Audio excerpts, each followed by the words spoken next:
Karavugwa karavugwa nyine yo gushunguye nta kuburamo n'urukumbi ariko se buriya tuvuge ko bamukundara umuntu kugenda inyuma akakugenda runono akakurandurira mu mizi ukajya mu ahagaragara wita ngo ni hazima akahagusanga ukahunga ejo ukagenda ukajya muri gobyora akagusangayo kugera igihe uhunga. Murabizi ko bimeze njyewe kuba tudafite umwana nicyo gikomere cyanteye bimviramo nk'ikintu cyo gukora ikintu mpubutse kitakiza kuri jyewe kandi kitari na kiza kuri wowe. None wowe akanyura mu muhanda hari icyo byari bitwaye, hari ingaruka byari, ariko izi saga zose zazanywe n'iki? Nuko yahunze akirukanka akagenda agahanuka akikubita hasi. Yakubise hasi kubera abantu bamwirukankana. Abari abantu bamushakagaho iki? Hari umwe muri bo uri avuga ngo byatewe n'agahinda ngo aradivorushije n'akazi ke. N'abapaparazi. N'abapaparazi. Nukuvuga ngo rero nimba ari abapaparazi kuki bafashe initiative bakaza kumwiruka. Erega Sabe no umustar. Uso wabonye yego. Bonye umustar ara ni wafata ni banyira bayazana mu mvune Sabe yagize. None rero nange reka nkubaze. Niba umugabo yarasohotse akabazi neza yuko nta kintu yishinja, niye mpamvu yatumye abebera akajya guca muri byogori kuki atahagaze ababaza atari ku bundi bitebye ku kamera? Niho mvugira yuko bari abantu hari n'abavuga ko ngo bamufase bakamukubita bakamujugunya inyuma y'igipangu. Ariko reka mubwire rero, oya reka mubwire, oya reka ibyo kuvuga ngo baramufashe baramukubita ibyo twabonye. Reka twanarize ibyo twabonye, sibyo bintu isura we. Reka twanarize ibintu twabonesheje amaso yacu. Twamubonye ubwa mbere ari hasi, ariko ko no gukunda umuntu cyane mukamufana kumukunda, ahubwo neko ahantu Sabe yavuye n'ahantu yirutse n'ahantu yasimbutse uvugishije ukuri ntaho wabonye. Reka tuvugishe warahabonye cyane wabonye. None harase wabonye ari ikibando kimukurikirana. Tuvugishe ukuri rero, reka twanarize turebe eske Sabe yaba afite ahantu heza soho abantu bwabo bivugiye. Reka twenterebrete n'urugendo rwabayeho guhera hehe kuva Clara yafatiriye nkura ka exposa n'uburyo abantu bavuze. Reka tunahere tuzamuke duhere kuri Yago atangaziriya. Reka kandi kantu nkwereka ko bireba intari ubugambanyi bwateguwe atari ibyo uriya mugabo abeshya. Uriya mugabo n'umwe wari mu bantu bari muri koplo yo kugira ngo bakoreshejwe kugira ngo bivanje Sabe. Kuki Sabe nani Yago ntitubizi ko ari Bugande se ntiyavuze ko ahungiye Bugande? Ntiyakoranye interview n'uriya mugabo cyane bivuze ngo yamusanze Bugande. None turi muri business rega. Aha, ubonye urubunguke ntago umuntu wamutegera akavi Burayi. Yes, twemerere ko rero baramucuruje, ariko uriya mugabo nawe ntabwo yagiye gufatira iya nkuru nta nyungu ayitegerejemo. Ashobora no kuba yaragiye akabwira, yes uriya no mu big energy. Uriya ashobora no kuba yaragiye akabwira Karara yuko uriya mugore ageze hariya nyine. Ashobora no kuba na Sabata ubwa mbere yarahageze bakamutega, ariko yavuze ngo yabonye Sabe ngo nta nubwo yaramuzi ngo nta nubwo yaramuzi. Urumva ko ataramuzi sahise amubwirwa n'iki? Ko yaje akavuga ngo ayobagurika ngo ahindukira agira gute ko ataramuzi? Wabona umuntu gutya nakuri yari yambaye ingofero nari tugahita umumenya. Yaratu afite amakuru, ahubwo avugana n'abari abantu baramutuma baramubwira bati nutubonera igihamya, kubera yuko ikimbi cyemeza bwa mbere inkuru yitsangije Clara bwa mbere ni wayisohoye, sibyo? Kie contre Sabe n'uriya mugore. Kandi bafite aho bahuriye na Sabe n'ababwiye ngo umwanzi wawe Chikulacho uriya muntu ubona hariya, uriya muntu ugirira neza uri uzamura, nimba utiteguye ko umunsi umwe nakwe exposa uzabyakira gutya, muhunge hakiri kare. Ugomba kuba ufite backup.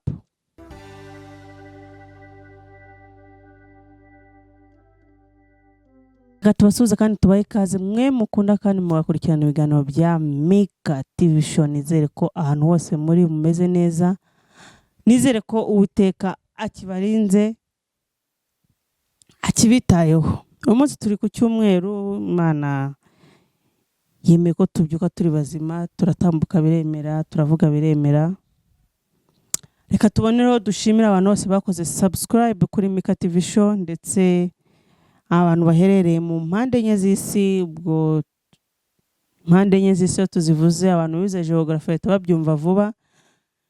Twizere ko ahantu muri mumeze neza, twizere ko ibyo mwerekejeho amaboko Imana iri kugenda ibigenza neza. Uyu munsi rero turi gukurozinga icyumweru cyaranzwe no dushya. Ubu cyumweru kirashize abantu barya, abantu baracuruje, reka sinakubwira. Nukuri turabishimira Imana. Hari ikintu ushinja Imana?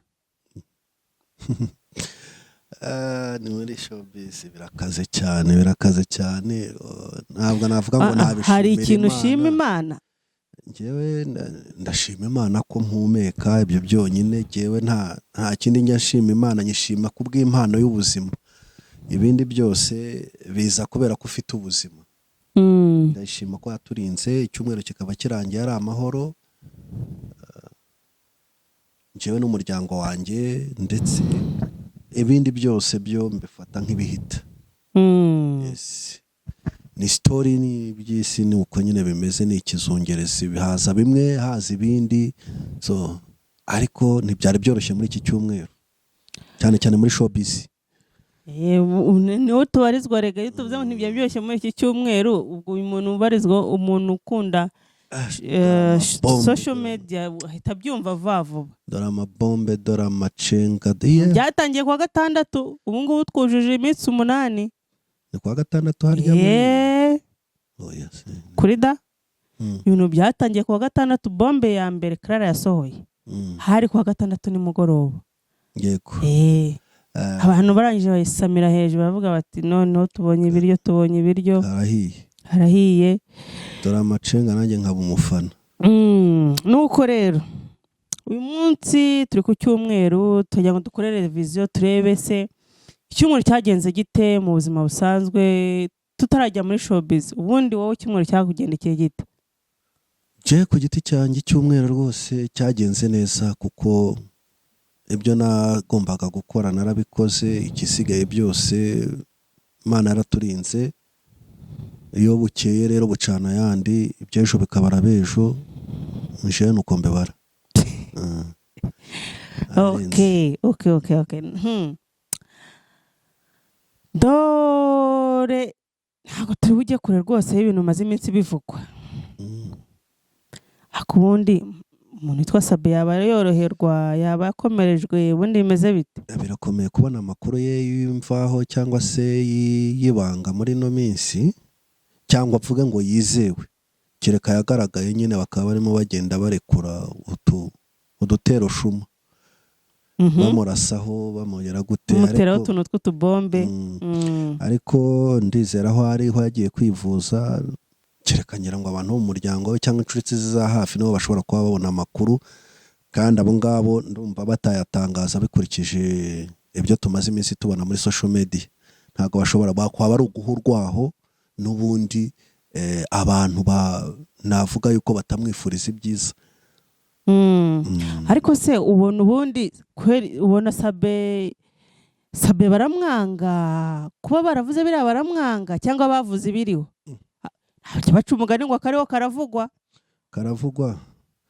Nyine yo gushunguye nta kuburamo n'urukumbi. Ariko se buriya tuvuge ko bamukundara, umuntu kugenda inyuma akakugenda runono akakurandurira mu mizi, ukajya mu ahagaragara wita ngo ni hazima akahagusanga, ukahunga, ejo ukagenda ukajya muri Gobyora akagusangayo kugera igihe uhunga buhunzi nke. Urumva byoroshye? Baramwangana cyane. Bande? Abamugenda inyuma. Bande se? Abasohora ziriya nkuru. Ubwo nise ubundi hari ufite inshingano zo kumukunda?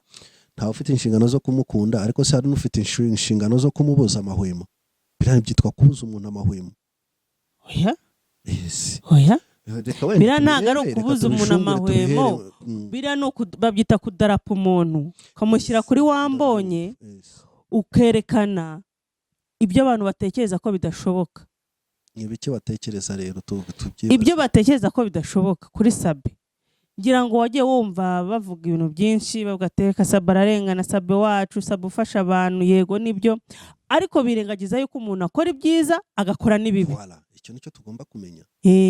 Uretse rero niba umuntu akora ibyiza agakora n'ibibi, kubera icyo umuntu akora ibyiza yakora ibibi abona akavuga ngo biriya bibi yakoze ntabwo ari byo, twe tumuzi akora ibyiza gusa. nyine niko abantu babaye. Ese Yezu Kristo we wakoze ibitangaza tukabibona, akazura abapfuye abantu bakabibona, ntabwo byarangiye bamubambye? Ntabwo Petero wari umwe muri 12 se wabitangiye se? Nese wibwiye ko abantu bakora biriya bintu nta hantu bahurira na Sabe? Nta hantu bahurira na Sabe? Harahari kuko bose babarizwa muri showbiz. No kuri icyo ngicyo ukurikiye bari abantu umwe ku wundi, wasanga hari ahantu bahuriye na Sabe, nubwo wenda batavuga ibyiza yabakoreye, ariko usanga byibura hari uwo yabaragiriye akantu keza. Bavuga yuko Sabe nta mugabo agirira neza, bavuga yuko Sabe abantu agira neza ari abagore. Kuki se we atabagirira neza bo si biremwa? Kandi batanga n'ibimenyetso. None se ko hari ibimenyetso? Erega buri kintu cyose kigira fact. Ibimenyetso bihe batanga. Ibimenyetso birahari. Byuko hari abantu benshi bamwegereye bashaka gufungura ama YouTube, bashaka kumenyekana. Hari abamwegereye bababaye bashaka gutambutsa ubutumwa bwabo kugira ngo barebe ko bafashwa b'igitsina gabo. Hari abamwegereye baramuhamagara babonye ubutumwa abagore babo batambukije kuri kamera za Isimbi TV, bakavuga bati nabonye umugore wanjye avuga ibi n'ibi, nyamara nanjye mfite verisiyo yanjye, wampa umwanya nkaza nkayitambutsa.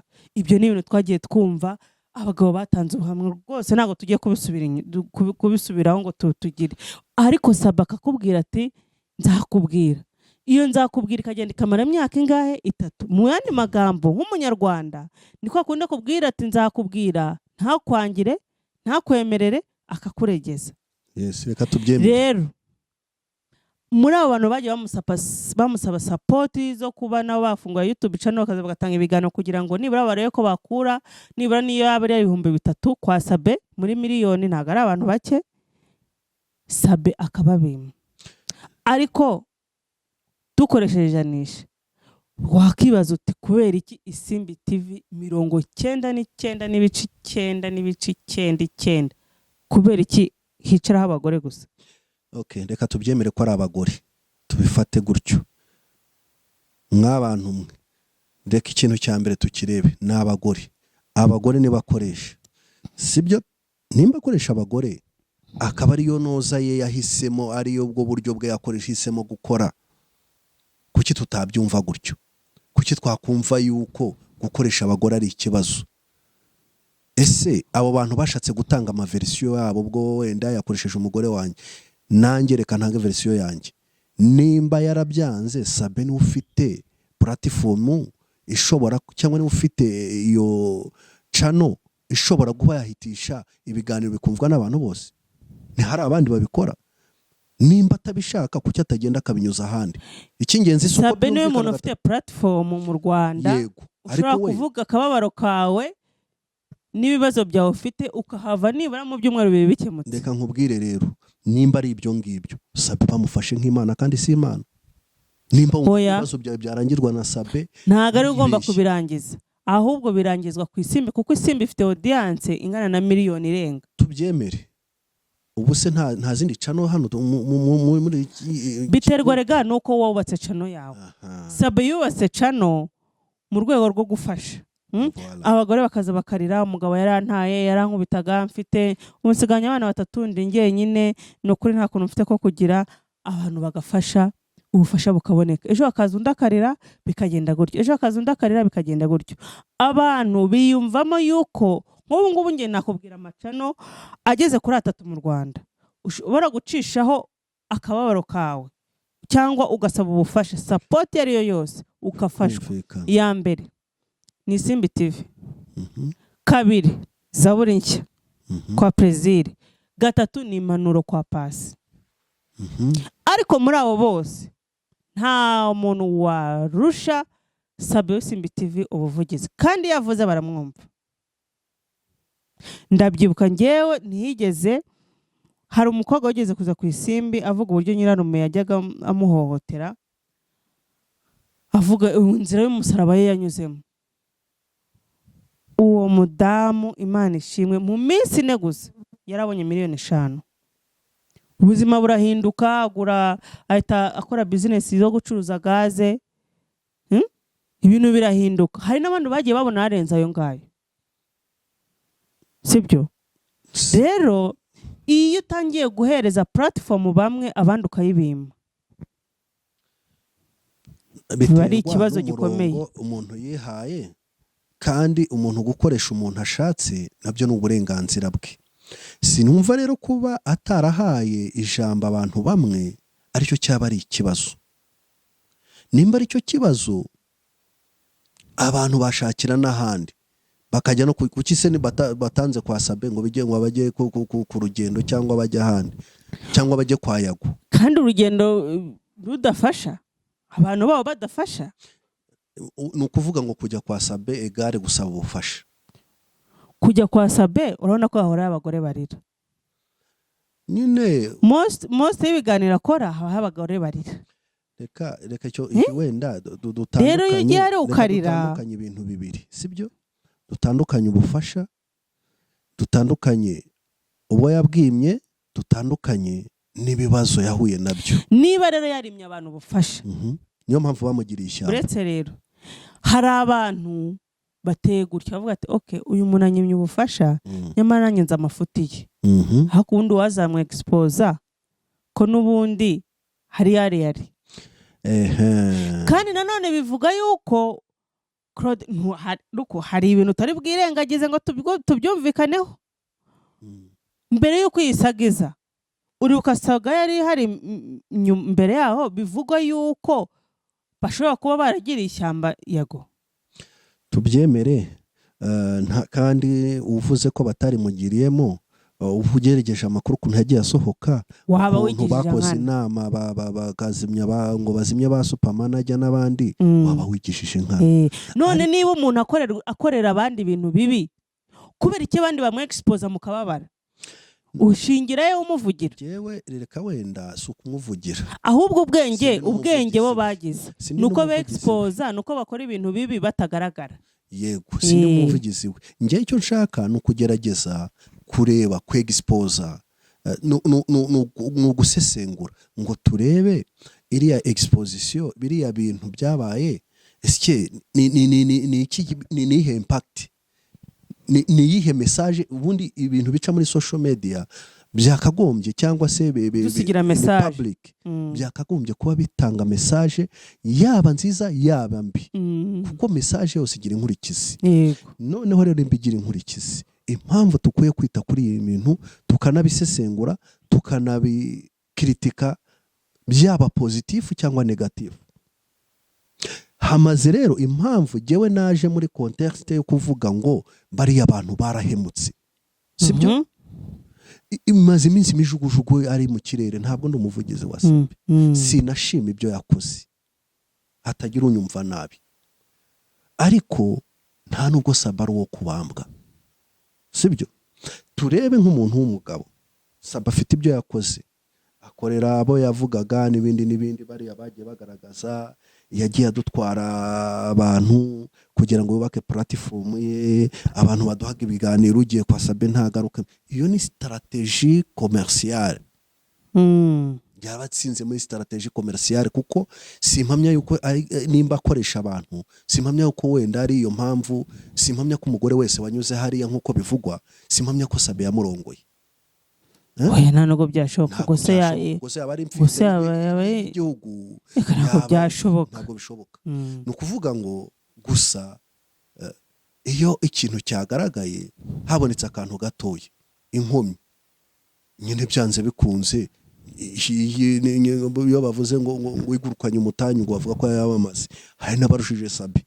Ariko noneho reka twebwe turebe biriya bintu bamushinja, reka tubyemere ko ari byo, ariko byibura we yarabikoze akora mu nyungu za business ye, abigiza ku ruhande, abatwara abantu, akajya bashodeka imitego, ariko ntawe yigeze agaragaza ngo ahangane nawe, atukane nawe, avuge nabi, mu rwego rwo kugira ngo business ye isuccessing.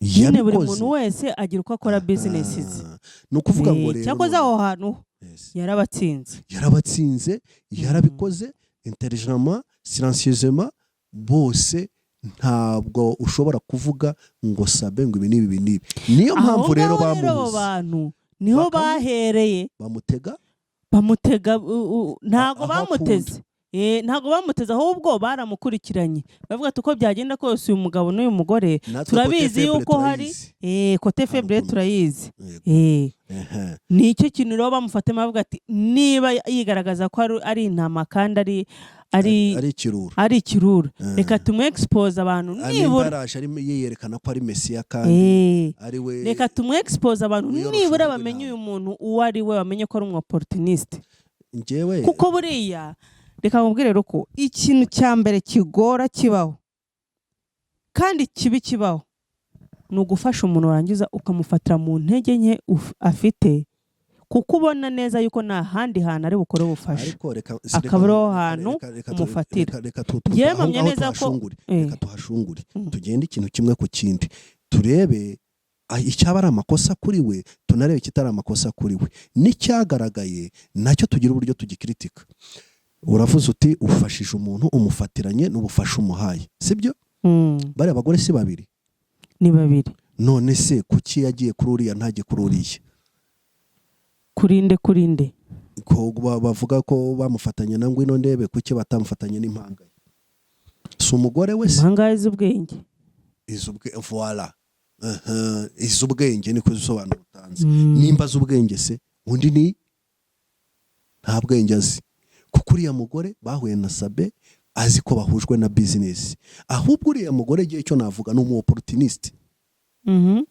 Sabe yabahaye ikiganza kugira ngo bazamuke aranabazamura koko ahubwo arangije ashaka guprofita ngo yigarurire ibya Sabe byose amusenyera urugo afata initiative yo gusenya urwe agambire no gusenya urwa Sabe.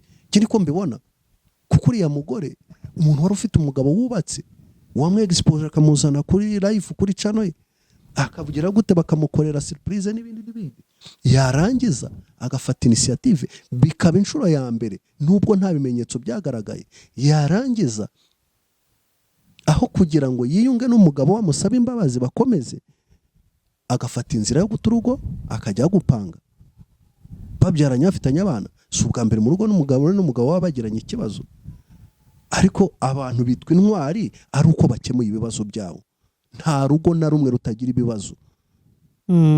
Hari umugabo wigeze atuganira tubwira ukuntu umugore we yamutaye akamara amezi 8 mu Bubiligi yarangiza agatwarwa n'umushoferi umugabo w'umukire agatwarwa n'umushoferi we amufatiranye kuko bagendanaga bamara igihe kinini batabyara umugore uko umushoferi agendana ubwo wenda agendaga yumva amaganya y'umugore n'ibindi ashiduka avidura konte ye ategera umushoferi we bajyanye mu Bubiligi barabana. Ariko byarangiye gute umugabo yarageze aramuhamagara maze amezi 6 ati umugore mwiza ko nagushatse tukabana mbizi ahuri urakora iki umugore akubita amarira hasi aramubwira ati mugabo wanjye urabizi ko ngukunda urabizi ko bimeze ngiyewe kuba tudafite umwana nicyo gikomere cyanteye bimviramo nk'ikintu cyo gukora ikintu mpubutse kitakiza kuri giye kandi kitari nakiza kuri wowe none wowe ati se ko wagiye ikibazo dufite ari ukubyara nta kindi kibazo wangeranye ubu aho waragiye warasamye byibura ngo nabyo binezeze undi atireka da Ese aramubwira ati subwo urahimuzwa n'iki ko wantaye garuka mu rugo umugore wanjye nagushatse ngukunda. Umugore aratega aragaruka wa mushoferi yajyanye nawe wari umushoferi wawe amusiga mu Bubiligi. Ibyo ngibyo ni story ako nkavuze kugira ngo abantu bumve hari nushobora ibyo ngibyo nimba umugore yaramaze kubona bimeze kuriya yagombaga gukora ibishoboka byose wenda akagaragaza nizo ntege nke wenda ashobora kuba yaragize akavuga ati nuriya mugabo wenda yarantanze mu buryo bumwe bundi yamfashije gutya na gutya ariko mu by'ukuri yangushije hasi mbabarira tweguke twubaka urugo rwacu twarabyaranye dufitanye abana akagerageza approach mukorere yari yo yose. Ibyo bintu uvuga no ukuri ariko bishobora abanyabwenge ariko se ndakubwiye ko abantu bose ari abanyabwenge no kuvuga ngo rero twifata Sabe ngo niwe wasenyera ya rugo hoya urega usenya urugo rwe umutiza umuhoro. none Sabe we icyo yakoze ko hasenyutse urwuriya mugore hasenyutse urwa Sabe we Sabe icyo yakoze serayiki ku mugore umugore we niwe wabonye uratambutsa ako kantu turaza kukageraho. Ariko Sabe icyo yakoze we yagiye kumugurira umuhoro mushya utyaye ambwira ati hera mu mizi. Urumva nibyo nkubwira mu bantu 10 mugendana sibyo bakubwira bravo bravo, batanu bashobora kuba bakundira ko ubagurira icupa, batanu bashobora kuba bagukurindira yuko uba hari ifite mu modoka yawe nziza cyangwa bagutira imodoka nziza ukayibaha, bashobora kuba bakondera yuko bakubwira ibibazo byabo kabyumva. Urumva ugasanga inshuti yawe imwe mu 10 cyangwa 20 nendi gukunda kugutaye haya amafaranga ushobora kuba ari we ushobora gukena akakunda cyangwa akakwanga mukagumana ugafungwa akagusura n'ibindi ugasanga ni nk'umuntu umwe cyangwa babiri. Uyu munsi Sabe ntuzi muriho iyi mijugujugu muri inyuma yakakoye kuva hari yafashe umwanzuro bitwaga ngo ni inshuti ze sibyo. Uba benshi bagize gutya bazinze amaha ntawe uvuga ntawe ukopfora sibyo, kandi barabona baramukubita imijugujugu. Abandi ubu ngubu ntibazi aho ari, ntibazi situation arimo, abandi nabo barimo baratiza umwanzi umuhoro. Nta barimo batambutse ibiganiro ku macano se bari gucuruza ese ibyo birabareba. Buri muntu wese erega nta rugo ruhahira urundi. Uvuge se yego tubyemere gutyo, umuntu wawe inshuti yawe ageze mu byago akagera kuri akarwara akagenda guri mwasangiraga mwafatanyaga iyo business, ntiwanafata n'inzira ukagera ukajya no kumusura cyangwa ukanamurwaza. Hoya ubwo inshuti ze zagiye wenda nuko zashaka kubitangaza, cyangwa ukanaba n'intwari ugatinyuka ukavuga uti muvandimwe wanjye inshuti yanjye wagize ibyago ndabyemera ihangane twebwe inshuti zawe tukuri inyuma. Nako ka message abantu bakakumva, erega inshuti yikeneraho rukomeye. Uriya mugabo ari yo y'abagabo barakamwongore kuki batagina public se ngo babivuge.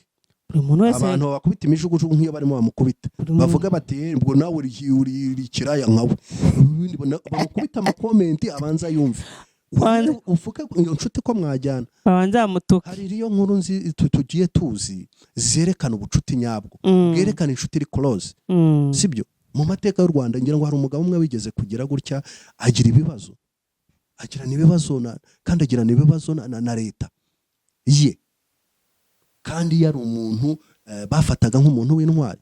Barangije kubera ko babanye mu kazi mu gisirikare baramumutumye, baravuga bati mugenzi we yatatiye igihugu, yatatiye inshingano, yatangiye kurenga umurongo. Burya niko bimeze, nibyo ngibyo navugaga. Inshuti yawe ya mbere niyo bagutega, taho tutahuriye ntaho twamenyera, ntaho unzi ntabwo wantega imitego, nta n'uwakuntega ngo nzane. Oya ntago bishoboka. Byarangiye bamubwiye bati genda wari wowe umuzana, wazana agahanga ke wamuzana sawa, ariko kubera yarazi urwego akorera icyo bari bamubwiye yaracyumvishe. Yaragiye hagezeho kugira ngo abikore, afata ya mbunda yarayimwereka ati sha twarabanye barandasura nterura turagoranwa turagokana tugera aho ngaho uyu munsi, reba aho twari tugeze. None icyo uzize ni ukutumvira, hari ibyo bagushaka ibi nibi warenze umurongo rero, dore bantumye igihanga cyawe, ariko jewe amaraso yanjye yawe ntabwo nashyira mu biganza byanjye. Hanyura hano tugende aho badufatira batu kore ibyo badukorera bidukwiye twembi sibyo. Ubwo ni urugero rw'inshuti nyanshuti. Nibareke rero nta umubwiye ngo ajye kumva ububabare bwaho harimo bwumva bw'imfune yagize, ariko hananirwa no kugira ujya kumugaragara ngo avuga ati nyamuneka muvandimwe wagize ibyago turi hano ku bwawe sibyo. Turi kumwe nawe, turi inyuma yawe, bibaho ibyo aribyo byose turagushyigikiye.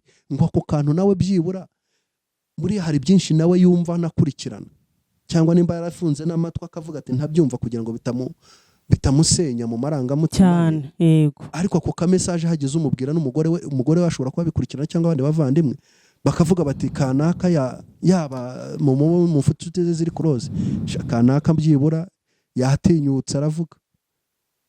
Ariko hari abavuze mu nshuti ze ziri close tuzi. Close se uzite ko ari close wenda bari kubera business. Ega ushobora kubona abantu bagendana ari kubera ko umwe hari icyo amariye undi, n'undi hari icyo amariye undi. Izo rero ntabwo ari inshuti, ntabwo ari inshuti, nibyo ni inshuti for business. Yes. Turebe hanyuma rero reka twirebere ibi bintu bimaze icyumweru cyose abantu bakoraho inkuru, bidusigiye inkuru, bidusigiye isomo, bidusigiye ikigwa, kereka utashatse kwicara ngo yige. Haba ku bakunzi ba Sabe cyangwa Bisimbi TV, haba ku bakunzi ba Ngwino Ndebe cyangwa Jotwin, haba ku bantu bari muri showbiz ndetse n'abantu bafite umuryango muri rusange. Abakunzi ba Karara bo bari muri celebration na Yago, aba big energy on top, bari hejuru cyane, turi kubabona. Yego. Ariko abo bantu hari isomo umuntu uzi ubwenge yagakuye kuvanamo isomo ry'ubuzima. Iryo somo rero niryo shaka tugarukaho. Yes. Aho ngaho niyo mpamvu navuze ngo reka twe dukora analize. Ni iki inkuru dusigiye, tutitaye ku ba celebratinga, tutitaye no ku bari mu gahinda. Sibyo? Icyambere twabonye uburyo showbiz y'u Rwanda ihagaze, kuko buryo ushaka kureba ibintu reba ku mutwe. Abantu bari ku isonga muri showbiz y'u Rwanda ni bande? Wabamenya se ko ntawe ureba muri konti ngo urebe ayo bahembwa? Tubirebera ku bantu, viewership kuri views, tukabirebera mu buryo na followership. Ntacyo, reka tugendere kuri ibi. Followers bangahe, abona views zingahe, akora ubuvugizi bungana gute ku bantu, ni gute saba followers biwe ba intervena iyo hagize ikibaye. Sibyo? Aho niho twakabaye kubirebera. Twamaze gusobanukirwa ko showbiz nyarwanda ishingiye ku marangamutima, ishingiye ku ishyari. Ku ishyari hari aho ritaba wowe, kandi ndakubwiye ko hari ahantu ishyari ritava. Kandi abantu bayirimo bose, hafi ya benshi, abari ku musonga bose bafite uburyo bumwe cyangwa ubundi, uko bigaragaza siko bari. None kutaza umunyarwanda, ni ukuvuga ngo rero tumenye ngo muri showbiz y'u Rwanda harimo image ebyiri. Ubu ngubu harimo abarimo barira y'ingona,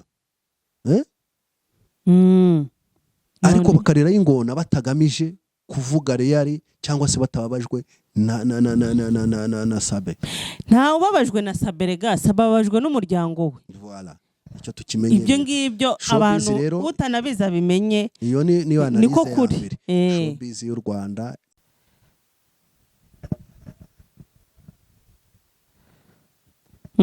turebere ku ngero zifatika, sibyo? Ubundi abantu bafite ibyo basangira bari turebe tugiye muri mu nyanja. Showbiz donc ikintu kitanoza social media ni nk'inyanja.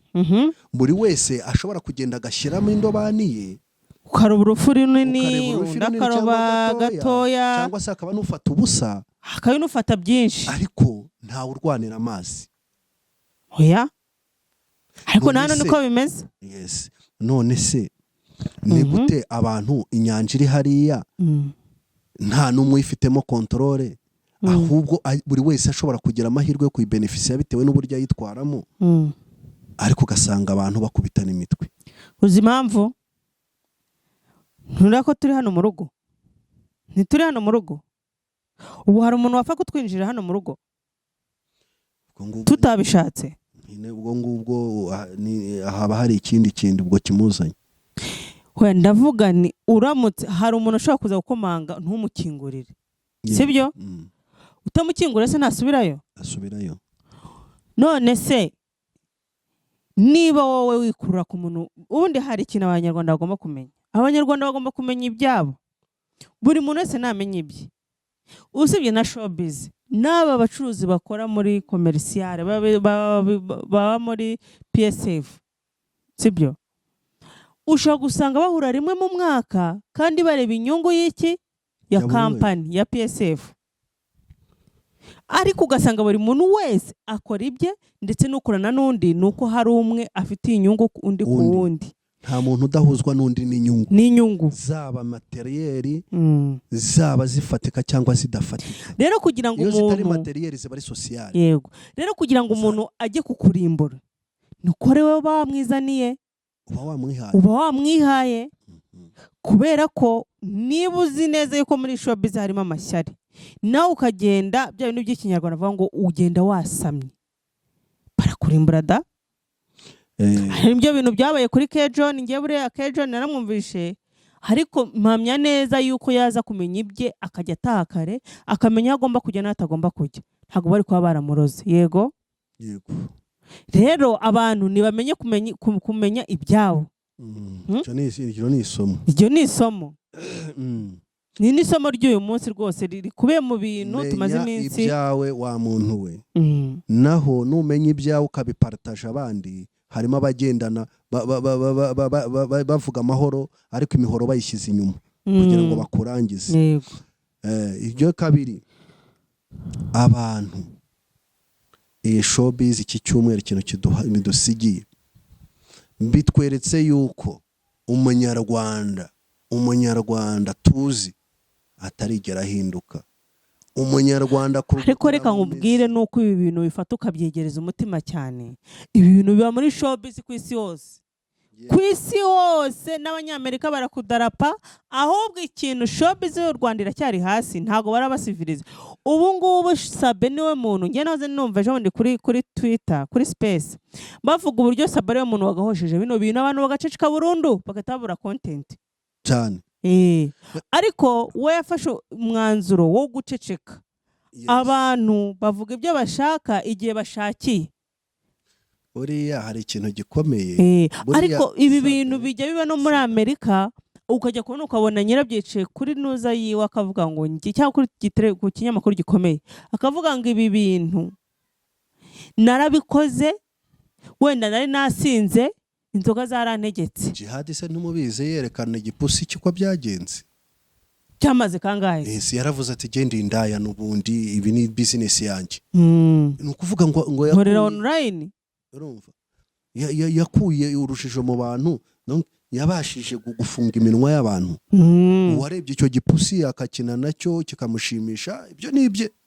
Ariko we yarabirangije. Nukuvuga ngo rero hari uburyo bubiri buriya nanone bw'ingenzi kandi bukwiye gukorwa. Uriya mutipe kugeza kuri aka kanya yakagaragaye. Urumva ikindi kuko bariya abantu bamukurikiye guhera ryari kugeza igihe bamwe exporeje. Ariko uziko kira gishobora no kubicyakiranwa n'amategeko. Uwe abishatse akabyinjiramo agatanga ikirego. Harimo ikirego birabyitwa kwandagaza umuntu gute. Reka turebe umuntu araje agiye ahantu yinjiye mu nzu, sibyo? Abantu baramukurikiye baramuhamagaye, ubwabo barabanje barahamagaranye, umwe ahamagara ndatuzi ko kanaka ari hano. Sabe ari hano mu nzu ndabizi, undi aba interesa araza kugeza igihe babiganiriyeho bajya mu nama yo kugira gute bakumufata amashusho. Arangije aramuhamagaye ati sohoka tukubwire. Ese ko berekana ari amafoto bavuga ngo nasohoke bamubwire n'uburyo ahunga, wenda mbere yaho nta yandi ashobora kuba yafashwe ko cyane ko bavuze ko aribo bari mu gipango bonyine. Nukuvuga ngo turebe baramutoteje bamubuza amahwemo bamukura mu nzu kugeza kuri aka kanya biriya bavuga nubwo ari kumwe n'uriya mugore nta ufite ikimenyetso simusiga nta kimenyemo mu kimenyetso cyari kumutwereka ko Sabe yararimo asambana n'uriya mugore. Ashobora kuba yaraje kumusura bisanzwe, abantu baramuhamagara mubuza amahwemo, wenda yarasohotse kumusura se na mugore aba hariya n'importe aho yaba yaramusanze ntabwo bitureba. Nuko habayeho ubushake bubiri, umuntu agahamagara undi, umwe akava ku Ruyenzi undi akava hehe mu Gatenga, bagahurira ahantu hari mu nzu atari mu muhanda, hanyuma umuntu akaza agafata initiative.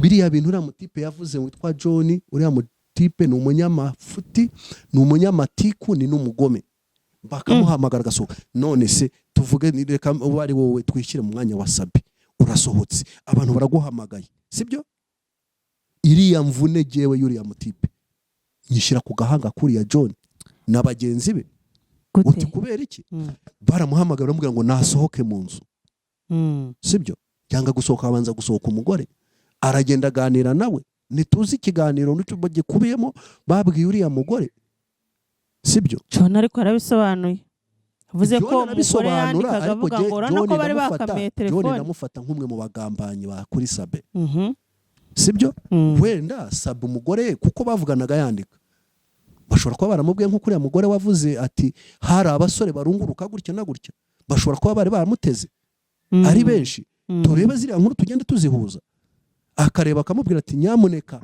shaka aho unyura bakugose asohoka ashaka anyura abonye ko asohoka n'ubwoba none se kuba ari hariya mu nzu iyo baza bakamusanga muri saro cyangwa agasohokana neza akanyura mu muhanda hari icyo byari bitwaye hari ingaruka byari ariko izi saga zose zazanywe n'iki nuko yahunze akirukanka akagenda agahanuka akikubita hasi yakubise hasi kubera abantu bamwirukankana abari abantu bamushakagaho iki hari umwe muri bo uri avuga ngo byatewe n'agahinda ngo aradivorushije n'akazi ke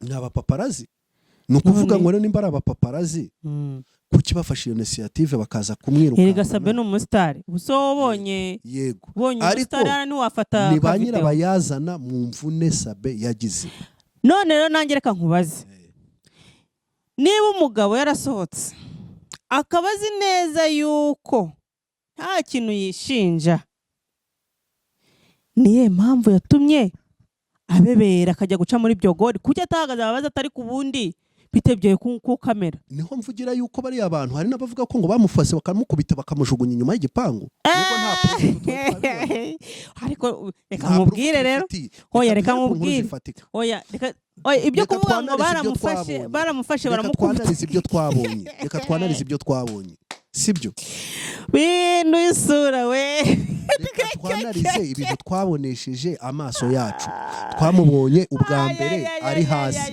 ariko ko n'ugukunda umuntu cyane mukamufana kumukunda ahubwo neko ahantu Sabe yavuye n'ahantu yirutse n'ahantu yasimbutse uvugishije ukuri ntaho wabonye warahabonye cyane wabonye none harase wabonye hari ikibando kimukurikirana ukuri rero reka twanarize turebe eske Sabe yaba afite ahantu heza asohokera cyangwa nta gatsiko kamuri yinjiriye nyine iyo nta gatsiko kaba kari kamukurikiye ikibazo umva nkubwire ruko hari ahantu nta mbunda yari ihari aho yinjiriye hari abantu bamuteze bagezeho banafata na telefone baramuhamagara baramuhamagaye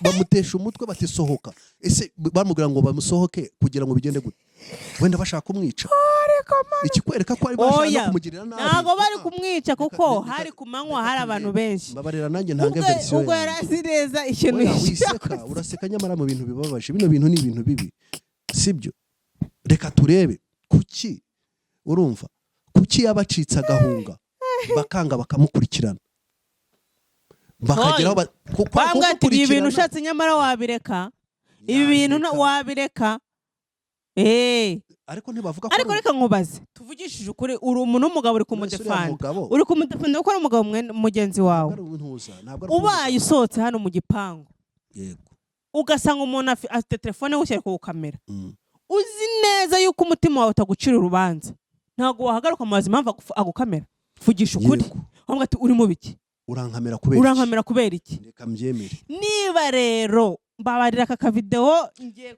ndagatangirisha ifite nuzi reka no kavideo ibisobanuro kavideo umugabo yarasohotse afite telefone mu ntoki urumva abona kamera zimuriho za telefone aravuga ati karabaye baranye expose biriya bintu ni ibintu bikwereka yuko mu nzu ibyo yari arimo bitari bifuze kuko yaza kuba yari yicaye ari gusoma ikinyamakuru cyangwa ari kureba televiziyo cyangwa ari kunywa icyayi cyangwa yari gusohoka neza buri umuntu uri mu mafoto reka ntabwo ushaka imagination reka twinterprete image twabonye reka twinterprete abagamba abantu bwabo bivugiye reka twinterprete n'urugendo rwabayeho guhera hehe kuva Clara yafatira ya nkuru akayexposa n'uburyo abantu bavuze. Reka tunahere tuzamuke duhere kuri Yago atangaza iriya nkuru. Reka kandi kantu nkwereke ko bireba intari ubugambanyi bwateguwe atari ibyo uriya mugabo abeshya.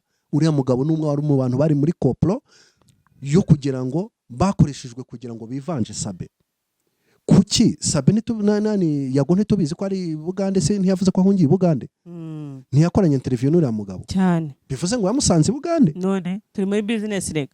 Aha, ubonye urubunguke ntago umuntu wamutegera akavi Burayi. Yes, twemerere ko rero baramucuruje ariko uriya mugabo nawe ntabwo yagiye gufatira iya nkuru nta nyungu ayitegerejemo kandi azuba azayigurishaho. Kuki ya mbere yayihaye Clara, ya kabiri reka tubanze aho hantu tuhiteho. Kuki inkuru ya mbere yasohowe na Clara akamera ko ari we yahamagaye bwa mbere akamubwira? Kuki mu bantu bose bari muri Rwanda Clara niwe ufite ikinyamakuru kizwi? Clara nuko ari we muntu wabivuzeho bakamutera amabuye, nawe yarabivuze. Baravuga bati wa mugore urinjajwa, tubyemere. Ati nyamara Clara ibyo yavugaga byari byo. Ati ngiye namuhamagaye twicara ahantu mu rwego rwo kugira ngo proving. Uriya niwe marayika n'intoza niwe waje n'umutagatifu kugira ngo akure Clara amufitiye impuhwe ki bahuriraga hehe kugira ngo amugirire impuhwe. Kuba Clara yaravuze ibintu niba avuze ngo nyamara kanaka mu gatsiko gakoreshwa kugira ngo nanone kivanje. Ashobora no kuba yaragiye akabwira uriya ni big energy. Uriya ashobora no kuba yaragiye akabwira Clara yuko uriya mugore ageze hariya nyine. Ashobora no kuba na Sabata ubwa mbere yarahageze akamutega. Ariko yavuze ngo yabonye Sabe ngo nta nubwo yaramuzi ngo nta nubwo yaramuzi. Urumva ko ataramuzi sahise amubwirwa n'iki? Ko yaje akavuga ngo ayobagurika ngo ahindukira agira gute? Ko ataramuzi wabona umuntu gutya nakuri yari yambaye ingofero na rene tugahita umumenya. Yari afite amakuru ahubwo avugana n'abari abantu baramutuma baramubwira bati nutubonera igihamya kubera yuko ikimbi cyemeza bwa mbere inkuru yitsangije Clara bwa mbere ni wayisohoye sibyo? Kie contre Sabe n'uriya mugore kandi bafite aho bahuriye na Sabe nababwiye ngo umwanzi wawe Chikulacho uriya muntu ubona hariya uriya muntu ugirira neza uri uzamura nimba utiteguye ko umunsi umwe nakwexposa uzabyakira gutya muhunge hakiri kare. Ugomba kuba ufite backup. Bana muhe ari kugira icyo usigariza inyuma. Bwira umuntu akababaro kawe ari kugira icyo usigaza inyuma. Bwira umuntu amabanga yawe ari kugira icyo usigaza. Ni wiranguze ejo akakwexposa uzarwara depression.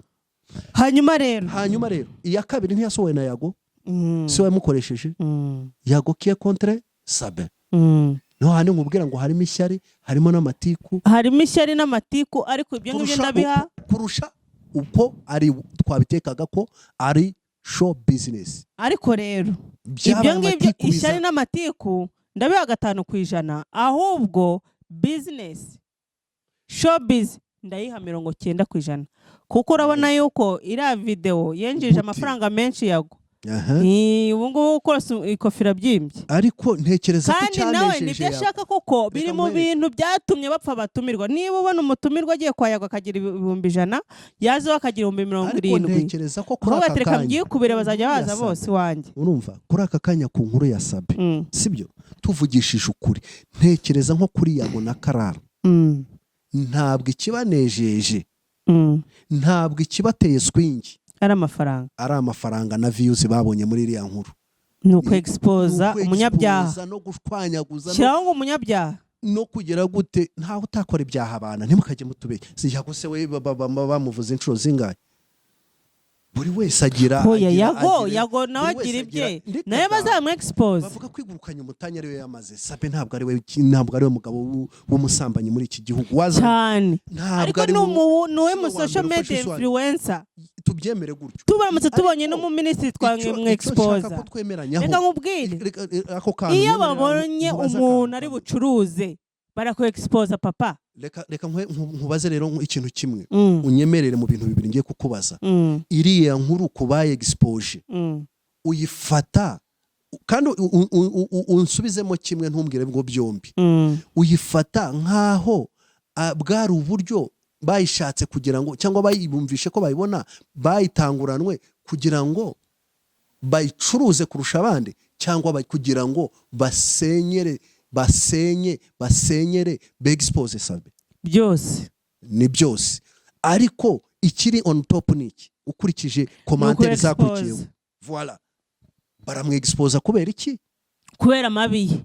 Kubera amabi, niwe muntu wa mbere ukoza amabi. Erega si impakana ko atayakoze. Rega ntago ari umuntu wa mbere ukora amabi, ariko ni ugezweho. Ni ugezweho. Ndugo yangu kamusanga no mu buriri. Ni ugezweho. Wallahi billahi jewe ubutaha najyana inkota.